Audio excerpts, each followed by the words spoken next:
January 24th, 1961. The Cold War is simmering. Nuclear bombers patrol the skies 24/7 under America's secret airborne alert program. But this story doesn't begin with an enemy. It begins with a routine flight and a leak. A bomber breaks apart over North Carolina. 2 hydrogen bombs, each over 260 times more powerful than Hiroshima, are ejected from the wreckage. One of them arms itself midair. It passed 5 of 6 safety stages. The final line of defense? A $2 fail-safe switch. One single electrical contact. Had it failed, millions would have died. This isn't a what if, it's not a theory. It happened. And for decades, they kept it quiet. Parker F. Jones, a senior engineer at Sandia National Laboratories, later said, "The bomb did not possess adequate safety for the airborne alert role. Only a single, low-voltage switch stood between the United States and catastrophe." In 1961, the United States ran an operation called Chrome Dome. Strategic bombers armed with live nuclear weapons were kept in constant flight, a nuclear deterrent with wings.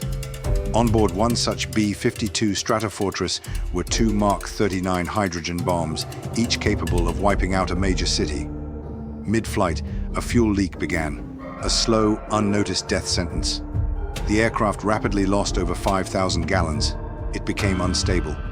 The pilot, Major Walter Tulloch, tried to descend, but by 10,000 feet, the wing snapped. The B-52 exploded over Goldsboro, North Carolina. Crew members were ejected into the freezing night sky. 6 men survived, 5 died. But 2 passengers on board weren't human, they were weapons. Lieutenant Adam Maddox, the only man ever to eject from a B-52 without an ejection seat, later said, "I was falling through clouds, freezing, watching orange light from the explosion behind me. I didn't know if the bombs made it or if they'd already gone off. One bomb's parachute deployed. The other drove itself 20 feet into the earth. Recovery teams rushed to the scene, not to save lives, but to stop the countdown." The Mark 39 was no ordinary bomb. It was a 2-stage thermonuclear weapon, built to detonate only after multiple intentional steps. Altitude sensors, acceleration triggers, arming fuses, and manual safeties. Except, in Goldsboro, 5 of those 6 systems failed. When they recovered the bomb that parachuted down, it had gone through every arming stage, except one. In 2013, a once classified report by nuclear weapons engineer Parker F. Jones was released. In it, he wrote, "One simple low-voltage switch stood between the United States and a major catastrophe."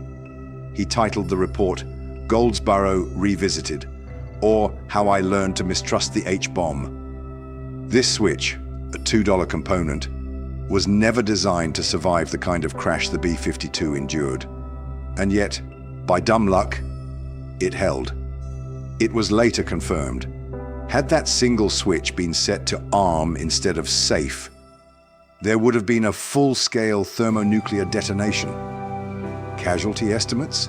Impossible to calculate, but this farmland would have been vaporized, and the East Coast crippled. Within hours, the US Air Force sealed off the site. Bomb experts arrived. Their job wasn't to investigate, it was to contain. One bomb had deployed its parachute. It was recovered, fully armed. The other? It slammed nose first into a field, digging 20 feet into the earth. They never found all of it. The nuclear secondary, the part containing uranium and tritium, remains buried to this day, fenced off in a private field. The US government purchased the land and quietly installed monitoring equipment. No one was told, no public warning issued. Instead, they told locals not to dig too deep. For decades, the Pentagon denied the bombs were ever armed. It wasn't until 1980, thanks to a Freedom of Information Act request, that a document surfaced admitting a significant portion of the weapon remains unrecovered. That's government speak for, yeah, part of a hydrogen bomb is still out there, but please don't worry. Today, the area looks peaceful, green, quiet. But under the soil rests a piece of Cold War fury. Watching, the Mark 39 had a yield of 4 megatons. That's 260 times more powerful than the bomb dropped on Hiroshima. If it had exploded, everything within 8 miles would have been vaporized. That's Goldsboro, Seymour Johnson Air Force Base, and half of Wayne County. Radiation models, based on January 1961 wind conditions, show fallout could have reached as far as Washington, D.C. Some simulations even suggest radioactive particles reaching New York City within 24 to 48 hours. Casualty estimates: tens of thousands immediately, millions affected in the long term. The Goldsboro bomb was almost a tragedy of biblical scale. It's the closest we've come to a self-inflicted apocalypse. But no sirens went off, no mushroom cloud rose, because of one switch and because of dumb luck. Today the weapons are faster, smarter, controlled not by simple switches, but by complex software, remote authorizations, and increasingly, autonomous systems. There are still thousands of active nuclear warheads on Earth, and the terrifying truth: some are on hair trigger alert. Just like in 1961, we've had more near misses since Goldsboro. In 1980, a faulty computer chip sent false warnings of Soviet launches. In 1995, Russia mistook a weather rocket for a US nuke. In 2018, Hawaii residents got this message. These weren't what-ifs. These were seconds from disaster, saved not by technology, but by hesitation. The greatest risk of nuclear disaster today isn't deliberate war, it's a mistake, a system failure, a miscommunication. From toggle switches to touchscreen terminals, the tools may evolve, but human error, still undefeated. So what saved millions of lives that day in 1961? Not strategy, not brilliance, a $2 switch, and blind luck.